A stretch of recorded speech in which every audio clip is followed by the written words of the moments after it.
give it a few minutes till people. Sure.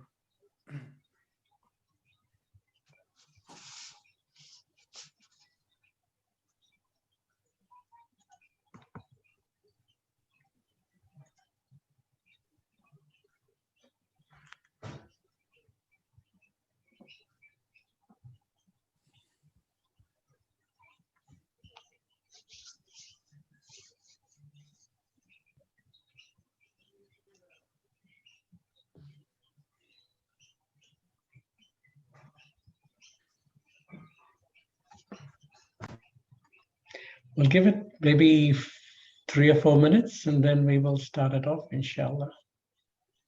Sure.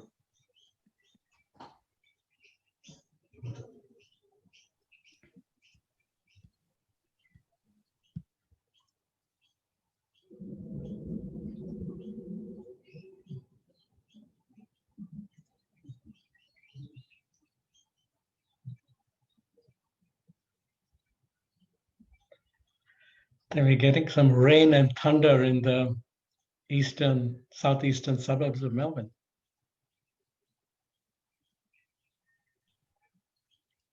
It's been raining here as well, in the western suburbs as well. Oh, okay. Yeah. But just light rain, not so much thunder.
Did you have any problems logging on, Dr. Mansoor? No, I don't have any problems. Okay, so inshallah, I'm hoping nobody else is having any problems logging on today. So Yeah, hope so. yeah.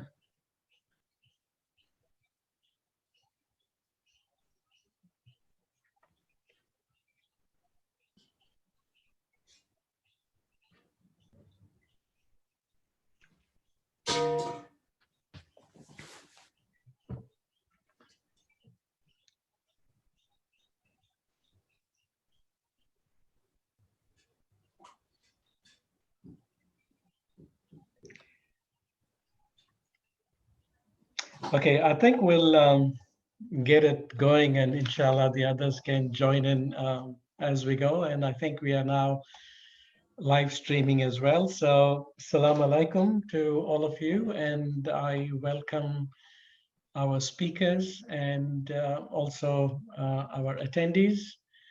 And I would like to thank our speakers for our panelists for giving us their time and their perspectives. Today, the subject, of course, is community mental resilience, the bounce back. And this is a sequel to the last web panel that we conducted, which was called Building a Stronger and Mentally Resilient Community. We had, again, 3 wonderful panelists at that talk, and we covered a vast range of subjects from epidemiology of COVID-19 to the mental stigma, rather the stigma around mental illness. We spoke about social isolation of youth and the challenges arising from that. We spoke about the family environment, especially parent and child relationships in all of these situations when faced with difficulty and stress. So we also received a number of very appreciative emails saying that it was a wonderful session and that we should do a sequel to it. And therefore, today we are presenting that sequel, and we've called it quite aptly Bounce Back. Because from a Melbourne perspective, as we all know, we are now 23 days without a new case of COVID of COVID-19. So yes, much reason to be jubilant, much reason to celebrate, much reason to be joyous, but at the same time, not forgetting what a lot of us have been through, the difficulties that we've had, the night curfews, the 5 kilometer limit, then the 25 kilometer limit, not being able to meet with friends, not being able to meet with family, grandchildren. It's still quite fresh in our minds. So I think the objective is for today is basically two. One is what can we learn from the challenges that we have been through, and how can we apply these not just through what we have been, but in terms of facing future such difficulties, not in terms of a pandemic like this, but in other perhaps personal challenges. And while we talk about resilience and bounce back, some of us fortunately are able to be more resilient and bounce back, but there are perhaps others that are not able to do so. So the second point is reaching out to them, because this is still a time of stress, a time of economic and social suffering, with people needing help. So, not forgetting that perspective while everything looks good, but at the same time, we need to be able to reach out and help people who are not able to access what they need.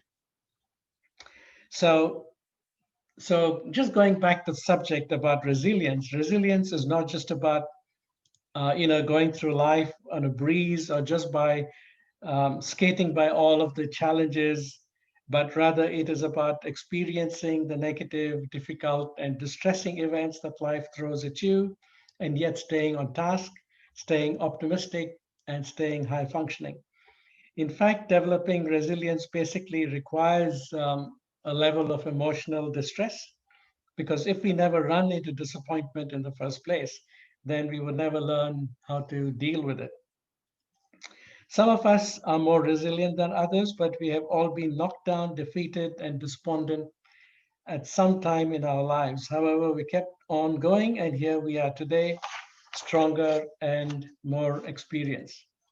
So, how did we cope? What lessons are there to be learned? How did we apply these? How do we apply these to future such experiences and yet emerge stronger, more experienced, and more supportive of each other? And how do we still maintain that empathy of understanding other people's difficulty and stress and reach out to them as well? So, to help us understand and hear their own perspective based on their knowledge and their wide experience, I will now um, I now have the pleasure of introducing our expert panel for today.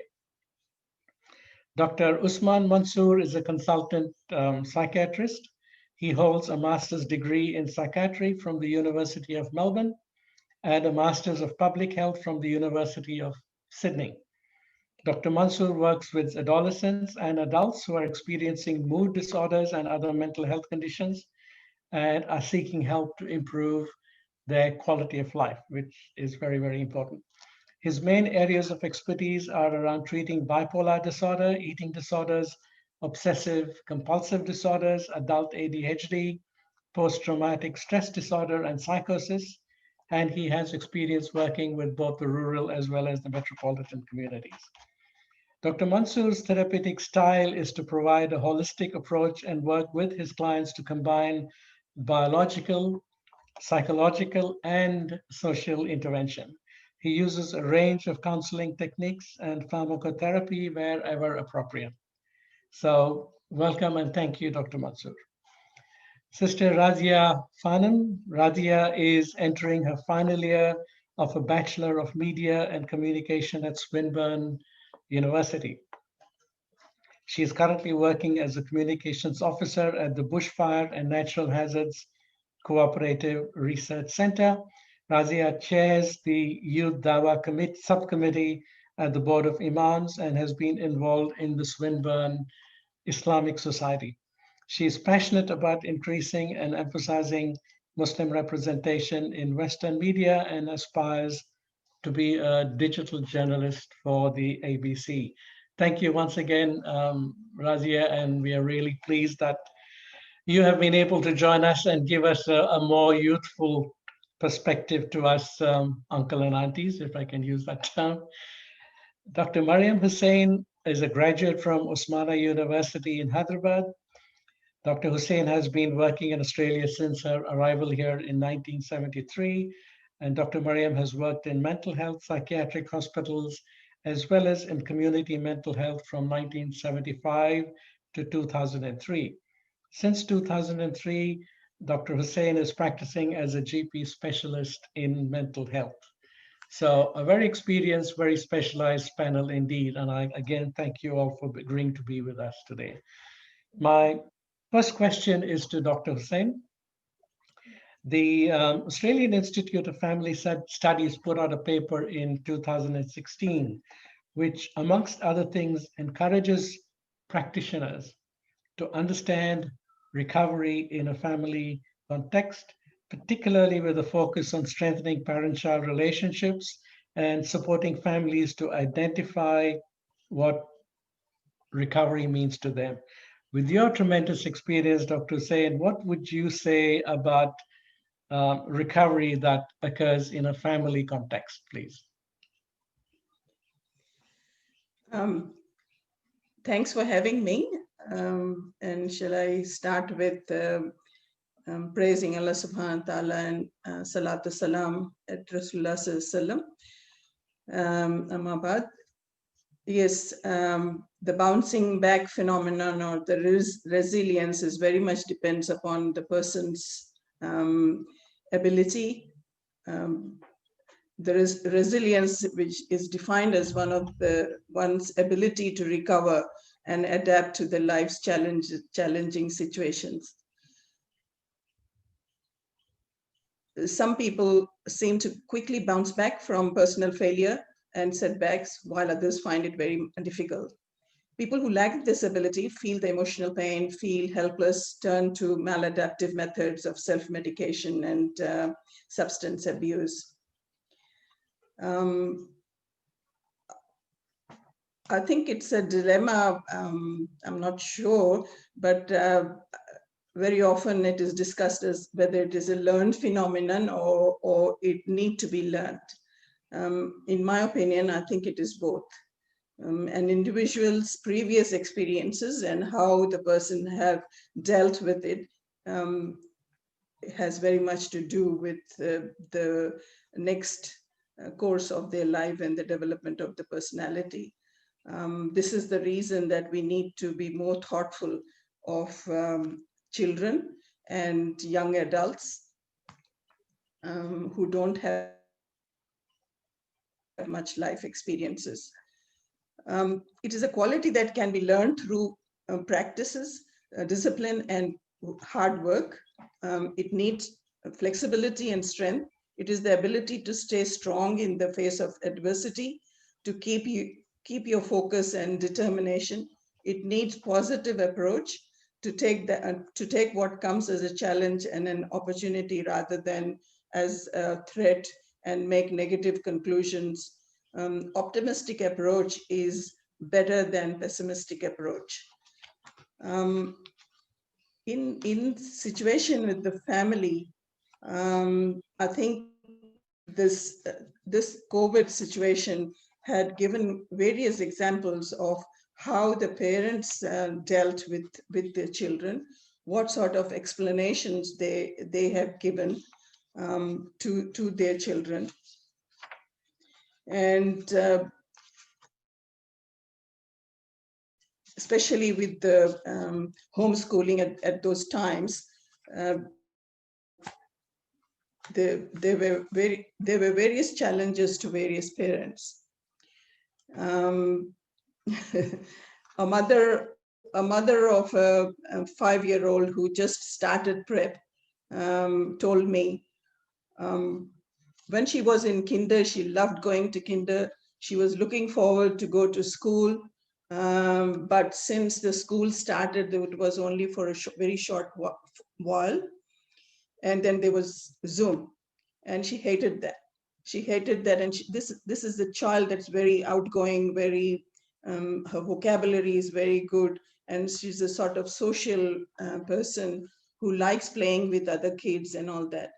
And once the Zoom schooling started, she hated it. And she said to her mother that she hates school. And every time it was a struggle for the mother to sit with her for the schooling. And the mother was getting more anxious than her, I think. And finally, when the restrictions lifted, she bounced back. She bounced back, and she was the same child as she was before. So this is an example of a primary school girl who, with no problem at all, bounced back to going school. So far, I have not heard of anybody, although this particular girl's mother was a bit scared or fearful of she hating school, whether she will go back to school or not. But so far I haven't heard of any parent or child who has had difficulty returning back to school.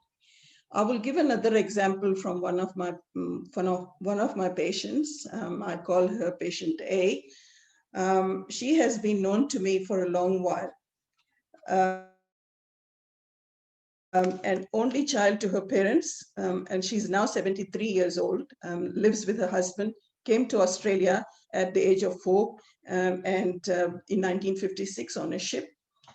And, the early days in those times, 56 was quite far away. And European children's, although there was a white Australia policy at that time, only migrants from Europe were allowed. Even then, they were not welcome. So this girl had a lot of difficulty at school, and she struggled. And then at home, both parents had to work, and mother gave her chores to do at home when she's at work. And not just the chores at home, but she had a cousin to look after as well, and various other difficulties as well. And at this time, to cut the story short, she is coping with 6 to 7 different crippling diagnoses, 11 different medication, and she recently had a loss of vision of one of her eye, and she has problem with mobility. She's still adjusting to the loss of the vision of her eye, and then have to use the mask when she goes out shopping. But this woman struggles. She does not want to stay home, or does not want to be called as disabled. She does what we all do, and she keeps going. And she lost her mother about a couple of months ago, and she told me at her funeral, at the end of the eulogy, she said to her mother, "Thanks, Mom, for making the woman that I am." So all the struggle that she went through, and the mother who made her work right from the beginning as a primary school girl, she learned a lot about life. And the cousin she looked after, she also described that cousin who is not capable of doing much. So I guess it's in the family, it does depend upon how the children are brought up and how the children, what sort of information is given, how the children are dealt with, you know, too much of love can also spoil that ability of resilience. If I can give the example of the Prophet ﷺ, his whole life was example of resilience.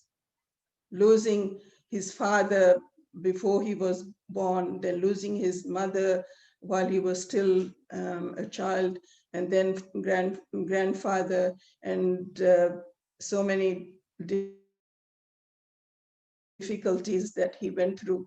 When I read about his life, I was amazed how he could cope with, you know, so many deaths of his own children, the boys as children, and then the girls, who was Ruqayya Raziallah anha was died when Rasulullah Sallallahu returned from the Battle of Badr. There was happiness of Battle of Badr, winning the Battle of Badr, then the unhappiness of he losing the child. But he never stopped. He never stopped. He went on and on.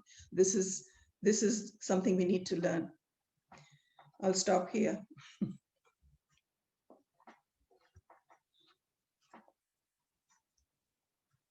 Okay, Jazakallah. And yes, we'll come back to you a bit later on, Dr. Hussain. My next question is to Razia. I think I have mentioned to you that I was quite impressed by the opening speech that Dennis Noah gave to the Global Solutions Summit. Not sure if you've had a chance to go through it, but he made a pretty good analysis of some of the soul searching or consideration that we as humans could perhaps take from the pandemic, where he talks about serving human needs and human purposes, where he talks about pursuing our overarching communitarian goals articulated in both our religious and our cultural aspirations, and says that what we have been through highlights the uncertainty of human life, of human existence, and the vulnerability of human life.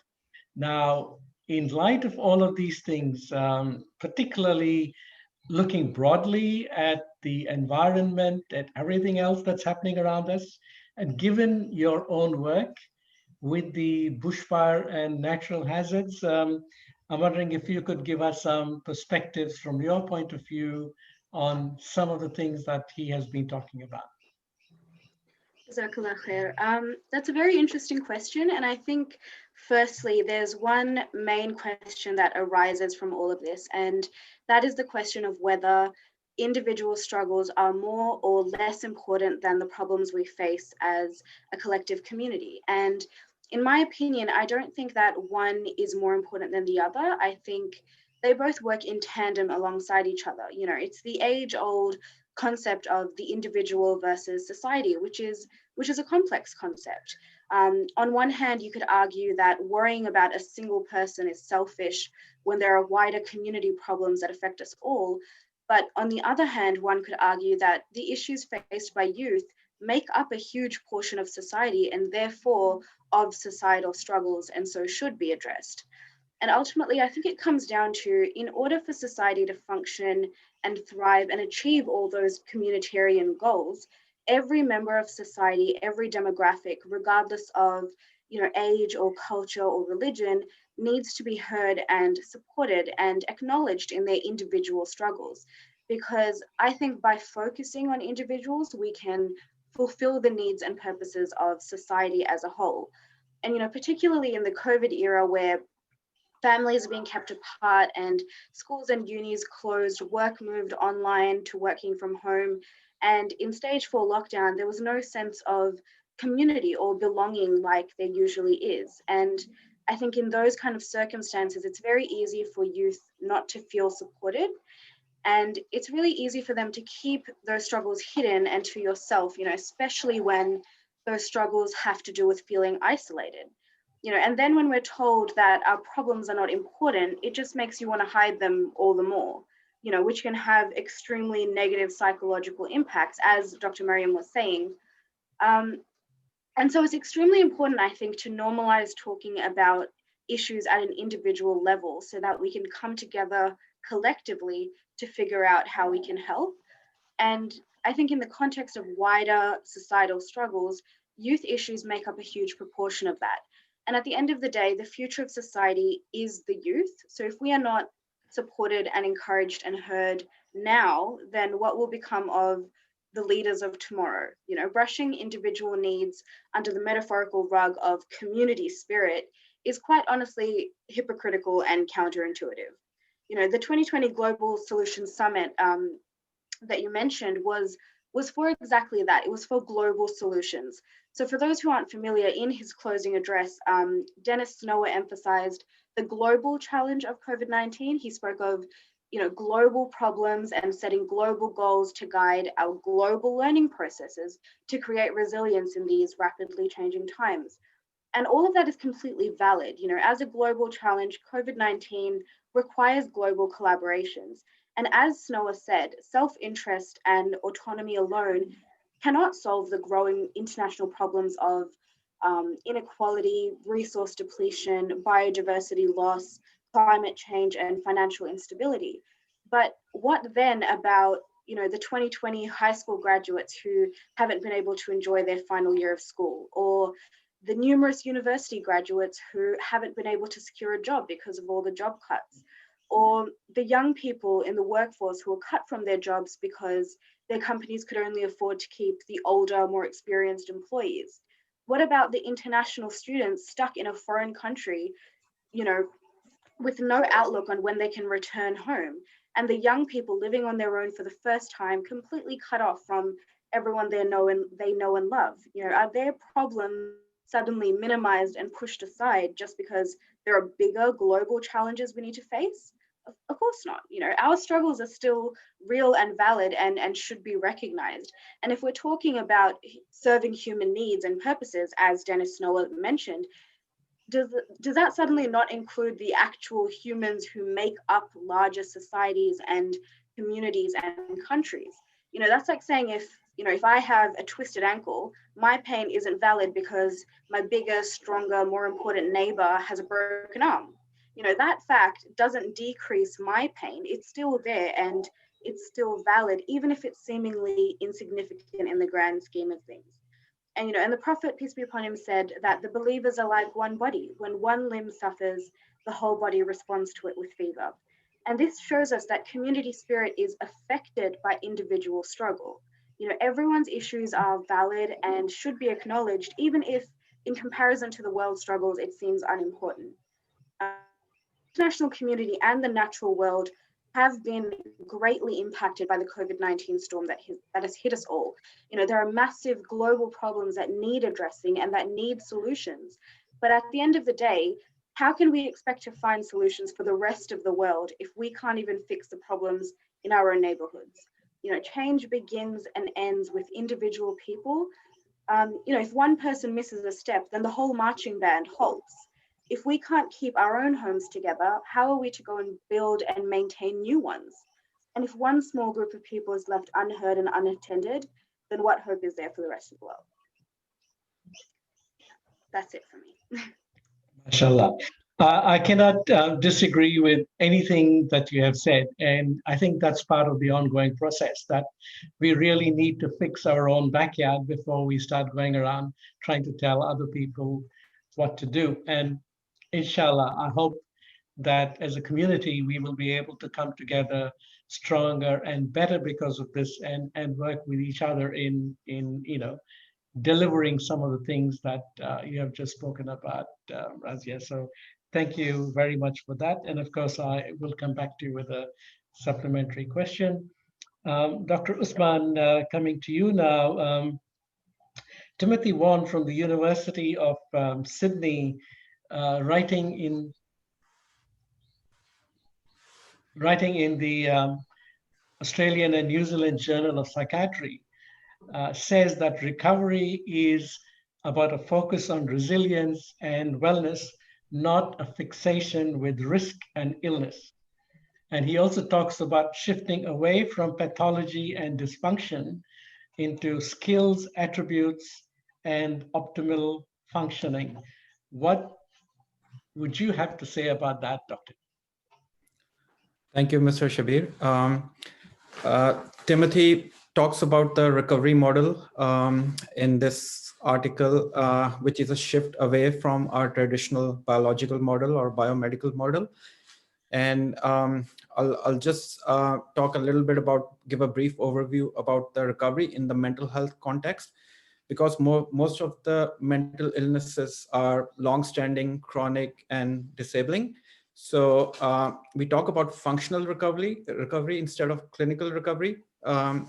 People will continue to have some limitations because of the mental illness, but they can recover and lead a meaningful life full of hope and as normal life as they can. And the recovery model treats illness of a person rather than focusing on the disease of the organ, in which the traditional medical model is. It's a more holistic approach, taking into account the not only the biological side of things, but also the psychological, social, cultural, religious, and all those factors. And it means that we need to involve the patient in their care so that they can make an informed decision rather than making keeping a paternalistic attitude and making decisions on their behalf. It also means that every individual is different and they need a different treatment, not one size fits all approach for the patients. No two people with depression will be the same. And it depends on the resilience and multiple other factors as well. Not everyone will need medication. Some will just need psychological therapy or just to learn new coping skills and strategies to help deal with the trauma they're going through or whatever illness they're going through. Even if we look at the WHO definition of health, it is a state of complete physical, mental, and social well-being, and not just merely an absence of the disease. So it also talks about all the different aspects in the health, but generally when we talk about health, most people think of the physical health and physical side of things, but it's much more than that. So the recovery-oriented practice started back in late 1980s and early 1990s, and was first published in 1993 in an American journal. And now these recovery-oriented practices have been incorporated in the National Mental Health Plan in Australia as well. And it focuses on increasing the independence of the individuals and even with the limitation of mental illness and keeping them connected to the community. And this is one of the starting moves that started the process of deinstitutionalization and keeping a shift from mental asylum to making them part of the community as well. My experience is that when we talk about the coping strategies and learning new skills and all, and even just giving education to the person so that they can know their illness and know the prognosis of the illness and what the medications can do to you. So that alone relieves a lot of anxiety regarding their illness. And medication is not 100% effective. It's most of the antidepressants have a response rate of 65%. So 65 out of 100 people will benefit from the medications, other won't. So we need to add in other strategies. And from my experience, when we've combined the medications with the psychotherapy and other form of therapies, and there's always a better outcome as compared to just the medication alone or just the psychotherapy. So it needs to be a holistic treatment approach and tailor-made for the particular individual. And that's the most effective strategy in my opinion.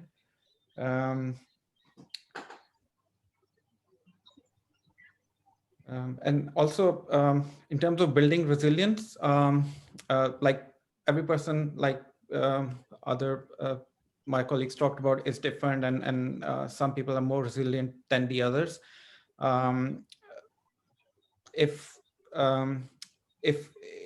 But there's ways to build on that resilience, and there's different techniques. One such technique I'll talk about is the cognitive restructuring. Oftentimes, and that's part of the CBT therapy, which is a cognitive behavioral therapy. So we all, based on our own experiences, we have certain automatic thoughts. For some people, that can be negative if they've had negative or traumatic experiences in the past. And oftentimes, whatever our thoughts are telling us, we believe it's true, and we just act on those thoughts without actually trying to evaluate those thoughts. So I advise my patients to, even though they are your own thoughts, but try to look at it as some other person giving you advice. And when someone gives you advice, you don't necessarily take advice without even thinking whether it's good for you or not. So just try to practice and see whether you need to act on those thoughts, or there could be some other explanation. Whenever you get a thought, try to evaluate and see what's the evidence that this is, like, for example, if there's an automatic thought that I'm not a good person and I'm useless or something like that, which is common in depression, and just ask yourself, what is the evidence, and is there any other explanation for it, and try to have a more positive approach towards life. Obviously in the pandemic, there was a loss of social connections, which there was a lot of disruption, and people were not able to meet their loved ones, and caused a lot of increase in the number of anxiety and depression across Australia, and I'm sure in other parts of the world as well. So in times like this, a lot of people made use of whatever was available, like the technology, to connect with their loved ones, even though it's not the same, but it's still they were able to take a positive approach and make use of whatever was available, rather than just sitting by themselves and not doing anything. So again, that's the positive thinking and the positive approach, and that helps. Yeah, that's it. Yeah. Okay, thank you, Doctor. I'm going to go off script here, Doctor, and I am going to ask you about your perspective on a concept called neuro-linguistic programming. I'm not sure if you've heard of it, but it is a methodology that a lot of coaches, human coaches, mental coaches, professional coaches use. It's more like a suggestive conversation where you are putting words into the heads of the people. And that's why it is called neuro-linguistic programming, because the words tend to act on the nerves. So I just want to ask you if you're aware of this, and what are your thoughts about? Well, I'm not an expert on this. I've just got a limited information on this, so I'm not too sure. But I know that psychologists and motivational speakers and people like that, they use this sort of technique to influence people into a more positive approach. Okay, but whether it works or not is to be seen, I suppose. Yeah. Okay, all right. No, thank you for that, Doctor. Okay, I'm going to go back to Sister Razia now. Now, obviously, the government's response in a way highlights the kind of problems that they see happening with, okay, I will use COVID-19 as an example, but it goes around any other natural disaster as well. So the Australian government has put in about $48 million as a support of the mental health and well-being pandemic response, which is basically highlighting the ways to help Australians cope with staying connected, building a daily routine, maintaining a healthy lifestyle. Now, I know that we all had challenges. I have had challenges as well. And, you know, Alhamdulillah, I think my wife and children tell me my cooking is pretty good these days. So I think that was my way of coping. But from your experience, how did people cope during this isolation, the staying away, being unsocial, not being connected? Jazakallah khair. Honestly, this isn't an easy question to answer because, as Dr. Mansoor said, everyone's situation is so unique and individual. And we can also look at, the concept of coping from so many different angles. Alhamdulillah, for me personally, I had it relatively easy. I got to keep my job and just moved to working from home. But I know a lot of first-time job holders like myself weren't so lucky. And I also have a big and close family, which is both a blessing and a curse when you're stuck with them 24/7. But I know that it's still been a really stressful period, and I know a lot of young people have been in a very similar boat. And so there are a few things that I found helped me cope during the sudden, impositions on the normal everyday lives that we had led until this year particularly. And the first and most beneficial thing for me came purely from an Islamic perspective. I think having tawakkul in Allah and truly relying on Him and trusting in Allah's plan as the best of planners it's honestly such a blessing that we have as Muslims. Even beyond just the hardships brought by COVID, anything that we face that tests our patience, that brings grief and sorrow or stress, we always have Allah to turn to trust in. And we know that whatever He subhanahu wa ta'ala has planned is best for us. And we have that reassurance that with every hardship inflicted on us comes ease, that Allah would never put us through something we can't handle, that the harder that we are tested, the more we are loved by Allah. And I think we see people of other faiths or people of no faith, completely derail when they have to deal with something difficult. And the easiest example I can give is the death of a family member. You see people yell and curse and question, why did you take them? But for us as Muslims, we believe that it was their destined time to return to Allah and that, inshallah, we will reunite with them in a better place in the hereafter. And I think, in this context, with the constant increasing restrictions, the ever-lying disappointment and fear that came with the rising case and death numbers, there really was only one way we could turn. And, in Surah Baqarah, Allah tells us, seek help with perseverance and prayer, for Allah is with those who patiently persevere. We've been given the answer to dealing and coping with hardships, and that is turn to Allah because He has all the answers. And the Prophet Muhammad, peace be upon him, also said, no fatigue, disease, sorrow, sadness, hurt, or distress befalls a Muslim, even if it were a prick from a thorn, but that Allah expiates his sins.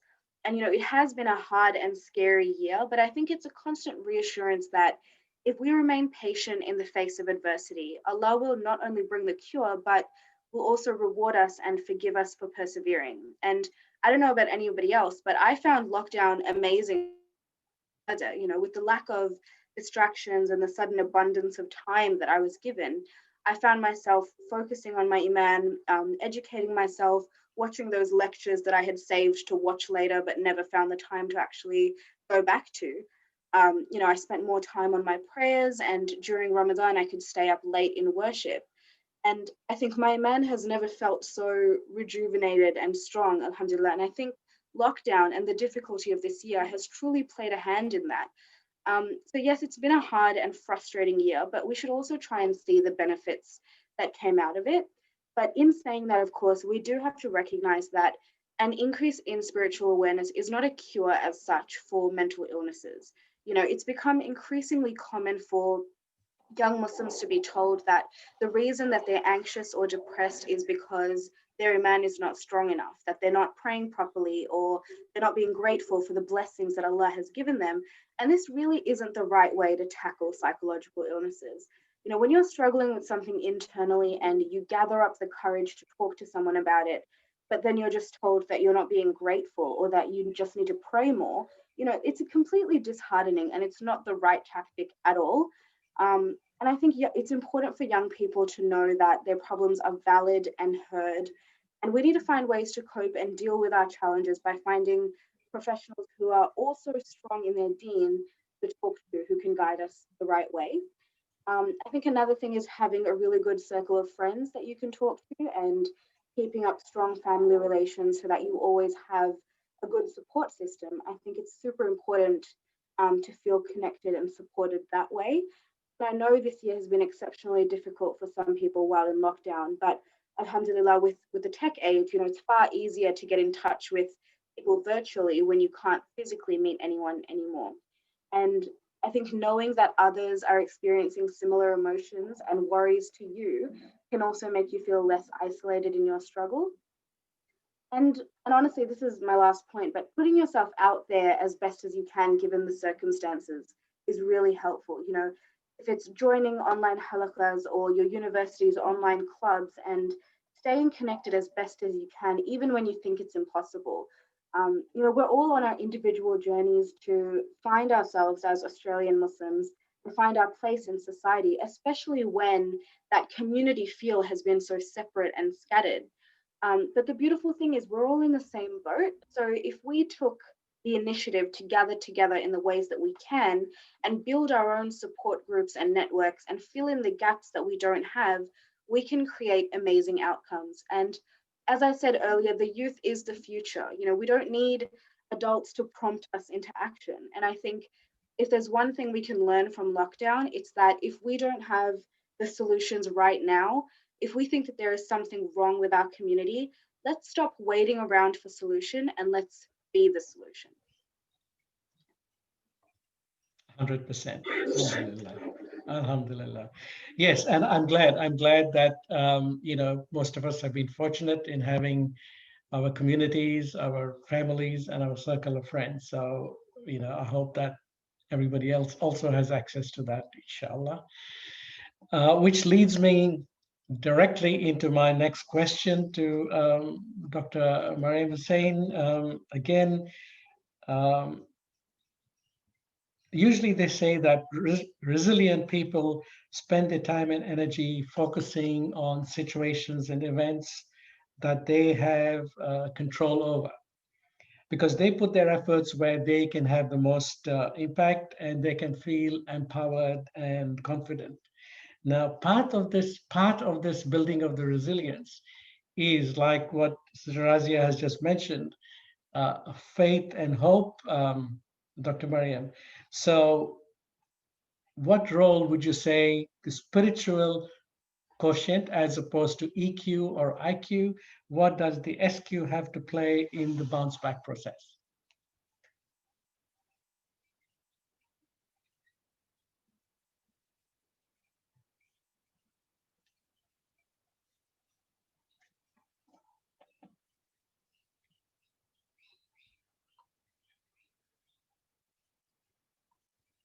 I think you need to unmute yourself, Dr. Hussain.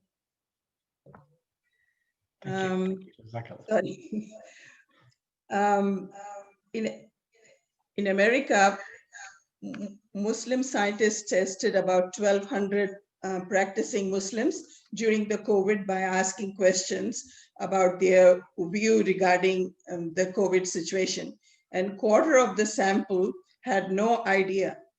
3% had no worries about what was going on. And 49% of were optimistic, whereas 20% were pessimistic. And 5% felt terrible. And they concluded with the saying that optimistic saw positive changes in the environment and in themselves. They engaged themselves in positive things. Pessimists were distressed. They could not see anything useful or positive. These reactions depends from before what happens in life. Like I gave the example of my 73-year-old patient who went through her life with coping with lots of adversities in her life. and kept coping. And that's how she saw her life as she always have to cope, and she continues to cope. So these reactions depends upon the life before, how their personalities have developed, what forces have played part in their lives. This again amazes me. It is very hard to fathom how Allah subhanahu wa ta'ala influences each of us and how he makes the personality that we are from the forces that we go through. And some say that the influence of influence all this influences on us right from the time when we are in the wombs of our mother. Who controls all this? You know, if we don't believe in the super being, Allah subhanahu wa ta'ala, what will we say about these things? We can only conclude we are malleable when Allah subhanahu wa ta'ala directs us to do certain things and keep away from other things. We want to mold us, he wants to mold us in a better way, which we are capable of. It is not impossible. You know, when we have to obey certain laws of Allah subhanahu wa ta'ala, for instance, if I can use the example of anger, Allah subhanahu wa ta'ala wants us to control anger. And it is again a psychological thing, it's an emotional thing. And lots of people say that I can't control my anger. But Allah subhanahu wa ta'ala won't ask us to do anything that we can't do it. Allah subhanahu wa ta'ala has made us, and he knows our psychology, what can be controlled and what can't be controlled. Yes, anger can be controlled, and that's why he has asked us to control it. And he knows that if people don't control the anger, you get into more problems. So what does not kill us makes us stronger. A Melbourne University professor, Lisa Gibbs, she's the leader of community resilience at the Center of Disaster Management. She claimed that the crisis, natural disasters and emergency events are also opportunities to better ourselves, to understand us as individuals and communities. And communities can grow in even the harshest conditions and appreciate the things in life that matter most. Most of the people get back on track. A significant minority will not and develop PTSD or phobic anxieties. To tell you the truth, when the COVID started, how I coped with it was my coping mechanism was to dig into the history. Has anything like this happened? And what I discovered was this sort of things have been happening since 1300 BC. And more recently, after the 6th century, it has been happening every century. And what interested me most was the famous plague of Amwas. In the Islam, this is in his Islamic history at the time of the Khalifa Amirul Mu'minin Umar Raziallahu anhu. And there was it started in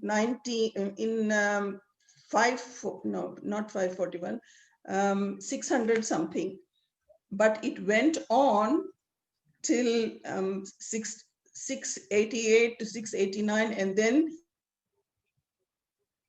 744 to 745. It kept coming back, like we are calling second wave, third wave, and the similar thing happened. And so many of the Sahaba died at that time.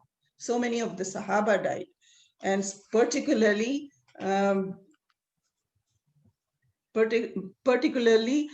Abu Ubaidah ibn Jarrah. He was 58 years old, and Muad ibn Jabal was 33 years old, and his entire family died before him. And Yazid ibn Abi Sufyan, Suhail ibn Amr, and his son Abu Jandal. You know, finally what happened was Amr ibn As was made the governor of the army, made the leader of the army. And what he did, so many people died, 20 to 25,000 Muslim soldiers died, and there were not much soldiers left. And Amr ibn As's concern was to save those soldiers. And he started putting the soldiers on the mountains, and he isolated them into groups. And this was the beginning of the theory of isolation. Method of isolation has been going on since then. And he isolated them for 40 days. And when they came clear of that plague, he moved forward to Egypt to conquer Egypt. And after all this, he went ahead to conquer Egypt. And there are lots of things to learn from this plague of Amwas. I don't know if I have time to brief it. Yeah, but I found the history of this history, especially, you know, the Salaf. I was interested to find out how they coped with it. And I could see, you know, definitely there was so much strength in that. And people also debated about in our day and age as well, whether this is a punishment or is this a test. And this happened at that time as well. And to quote the hadith of Rasulullah Sallallahu reported by Aisha Raziallah, she said, Rasulullah Sallallahu said, it is a punishment that Allah Subhanahu wa Ta'ala sends upon whoever he wills, but he made it a mercy for the believers.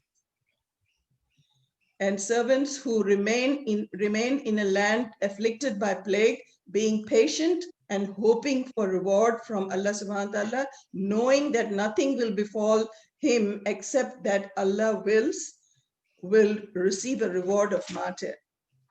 So even if you die, or even if you live patiently and do what you are supposed to do, still it is a reward of a martyr for the believers. And as you know, somebody else has mentioned as well, I think Radia did. So the points of action that we need to do is our emotional and psychological state is very much to do with the mental well-being, and poor mental health can lead to mental and physical illnesses. Good mental health gives us resilience. So as Dr. Mansoor mentioned about the holistic approach, we always need to live with that holistic approach, not just when we are sick. When we are healthy, we need to take care of ourselves in a holistic approach, take care of our mental, physical, psychological, spiritual, all sides of the wellness. And yeah. So apart from remaining calm, putting trust in Allah Subhanahu wa Ta'ala, getting help from Salat and Quran, this helps to keep a positive outlook, positive expectation from Allah Subhanahu wa Ta'ala. He knows what is best for us. And when he gives us calamities, or when he gives us trials and tribulations, they are all for our benefits. And that's the positive approach we need to take. And this is also what Dr. Mansoor mentioned as well. People who take positive approach, they do better. We need to keep living our life. We can't stop living, but we need to have connection with Allah Subhanahu wa Ta'ala, family, friends, and patience. Patience is the utmost necessary. And during the disasters or other times, you know, Allah Subhanahu wa Ta'ala has made so many things for us to teach the patience. Ramadan is a whole month to teach us patience. People who go for Hajj, they need a lot of patience. And that's what we learn from that exercise as well, from that ritual as well of Hajj, patience. And maintaining a routine daily routine of our prayers, work, exercise, diet, and looking at the nature to reflect, reflecting ourselves and seeing the signs of Allah subhanahu wa ta'ala in the nature. It gives a sort of, again, change of focus and aspect of thinking, what is called as mindfulness. Mindfulness is also in salat, in prayer. Prayer also you follow mindfulness. So to me, these are the ways, and of all, trust in Allah, trust in Allah subhanahu wa ta'ala. He's a creator. Whatever happens through the will of Allah subhanahu wa ta'ala. And how can Allah subhanahu wa ta'ala punish us who we are, we are the creations of Allah subhanahu wa ta'ala, and if we are believing in him and doing the right thing, he will only want to make us better. If it is that's what Rasulullah ﷺ said, that if Mu'min are in good way all the way through, if it is a test and the Mu'min exercises patience and remembers him, he will pass the test. But if it is for elevation of his rank, if it is again, if it is elevation of the rank and we go through patiently and the way Allah subhanahu wa ta'ala wants us, our ranks are raised. So in no way can we be disadvantaged. That's the positive approach we need to take. Jazakallah for asking me that question. Jazakallah, Dr. Hussain. Yes, I think, again, very, very relevant points. And inshallah, maybe someday I would like to get you on again to talk about mindfulness. I know that mindfulness is something that has become a raging topic these days, but I'm not sure if people even have an inkling of what mindfulness is and how we have been taught mindfulness from, like you said, our very upbringing in our religion. I think that's perhaps going to be another topic for us to talk about another day, inshallah. Now, we have, that brings us to the end of the questions. And before I move on to the questions and answers, we have just a couple of them. So we're not too far behind schedule. I would just like to once again thank the three panelists for giving us your time, giving us your perspective, giving us the wealth of your experience and knowledge. Very humbly, I thank you for sharing with us everything that you have said and everything that you have experienced today. I would also like to thank our attendees for taking the time to listen to all of this. And I hope that, inshallah, it has been of some benefit to all of you, like it has been to me. It has been of immense benefit to me. I would also like to thank my fellow AMP colleagues, committee members, for helping us organize this session today. And inshallah, we will be running more of these sessions, even though the restrictions have been removed. We think that this is a good way of, like Razia said, getting the community together, an alternative way of establishing social connections, inshallah. So the first question that we have got from Arif Bhai is about statistics during the pandemic.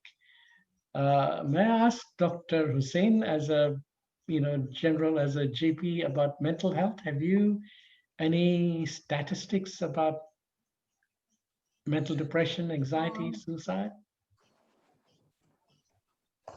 I think Dr. Mansoor might be able to help me with that. I don't have it at hand. Yeah. In the COVID, in the pandemic, there certainly has been increase in the number of depression, anxiety presentations to the mental health services, lots of referrals. But the early reports suggest there hasn't been much change in the suicidal rates. Although we we might see a different picture once we have all the coroner reports and everything. So by next year, but so far the early reports suggest there hasn't been any changes in the suicidal rates, but definitely there's been overwhelming referrals to the mental health services, and it's in the public mental health services because we have limited resources as well. So a lot of the people after the initial screening, they're not being taken on and referred back to the care of GP, which is unfortunate because they feel that their illness is not severe enough, and because of the limitation of resources or not enough healthcare workers, they can't just, the system is getting overloaded. Now, people presenting with suicidal thoughts or at increased suicidal risk, they do get taken by the mental health services, but unfortunately all other people are there referred back to the care of the GP and psychologist, and there's a lot of people who could be too complex to be management and to be managed by GPs, but they're not severe enough to be managed by public mental health services, and they slip through the cracks. And I think we were talking about the increased funding, and hopefully that will help with that. Inshallah. There was also, if I can just add a supplementary, there was a little bit about increase of self-harm, especially in between the 30 and 40s, Dr. Mansoor. Any comment about that? Yeah. People who self-harm, generally this is their coping mechanism, which is an unhealthy coping mechanism. Normally, if you talk to many of the people who self-harm, majority of them will say that they try to replace their emotional pain with physical pain because they feel the emotional pain is too strong to bear, and just makes it easier to distract from the emotional pain and then focus on the physical pain. And obviously with the COVID pandemic, there's been a lot of issues relating to not able to meet the family or loss of jobs. And so all those negative events in their life that causes increased self-harming risk. Jazakallah. Thank you. I think the next question is also one for you, Dr. Mansoor, about causes of depression, knowing that a person is in depression. So maybe you can answer that as well. Yeah. So like with most medical specialties, we don't have a blood test or an imaging test to find out how depressed the patient is.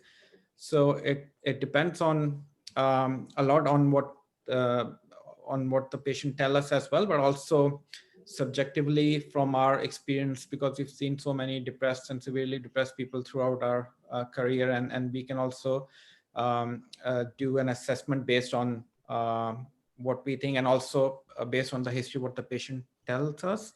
And usually with severe depression, people often have suicidal thoughts and not wanting to be alive, but that's not just the only criteria. There's multiple other criterias. It affects so many things like sleep, appetite, energy levels, focus, concentration, and negative thinking. So it's like the severity of all these signs and symptoms based on the assessments, and also for how long these people have been feeling depressed for. Because to diagnose, like, feeling sad is a normal human emotion, and everyone feels sad from time to time. But to diagnose clinical depression, they have to be sad for at least 2 weeks for most of the day to be labeled as clinical depression. And also depends on what sort of protective factors they have. Like if they have a good supportive family, or that's a protective factor. If they're by themselves, they're alone, and if they're drinking alcohol and things like that, so that also can make the depression quite severe as well, with the lack of protective factors.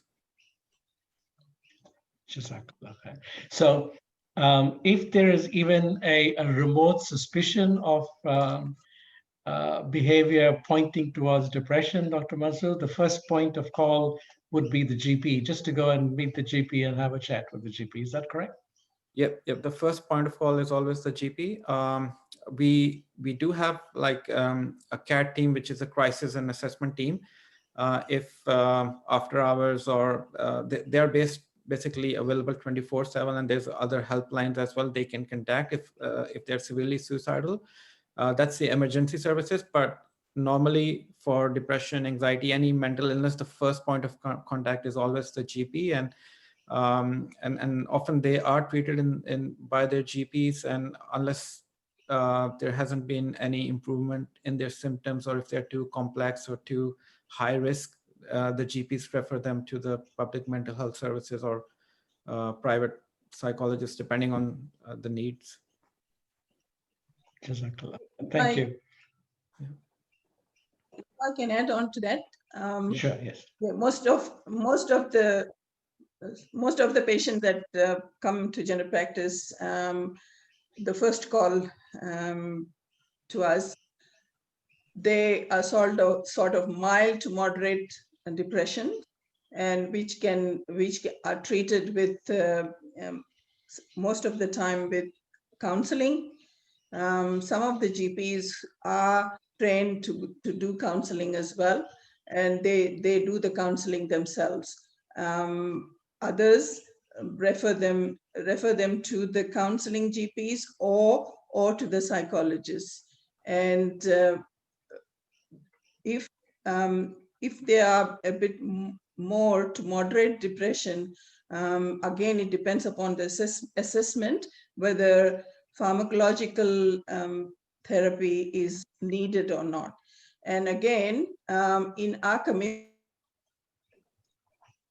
people are very afraid of taking medication. They will take medication for diabetes or high blood pressure or any other illness, but they don't want to take medication for any mental illnesses. They don't want to take medication for depression. This is something, that we need to educate our community as well. Depression can be, as Radia mentioned, it can be as an illness, and sometimes it needed to be treated with pharmacological therapy. It won't go away unless it is treated. It will only get severe. Yeah. Yeah. And I think Mr. Shabir mentioned in the last talk, there was some talk about the stigma of mental illness. Unfortunately, this stigma exists in our community much more than the Western community. So, and I agree with Dr. Mariam that just educating about educating our community about the mental illness. Often people think mental illness as a sign of mental weakness, which is quite wrong. But unfortunately, it's quite prevalent in our culture. Yes, probably something we need to address in more detail, because this stigma keeps popping up all the time, Dr. Mansoor. Look, we have gone over time. It's just about 7:15 now, so we don't have any further questions. Do any of you, the three of you, have any final word to add or to say before we conclude the session? If I may. Sure, Doctor. Yes. Yeah, when I was talking about resilience, I mentioned that so far I have not seen any negative cases, but I forgot one. Again, this is a lady who has suffered from anxiety for a long time, and she became worse. She became worse during the COVID. So this again proves about what we were discussing about a person's personality. Previous to the disaster and post-disaster, people who did not cope very well before will get worse with the disasters. So yeah, the two other cases that I quoted, one was a child, only 5-year-old, and the other one was 73 years old. And looking at their previous history, she has coped so well throughout her life, and she continues to cope even with her personal disabilities and all that.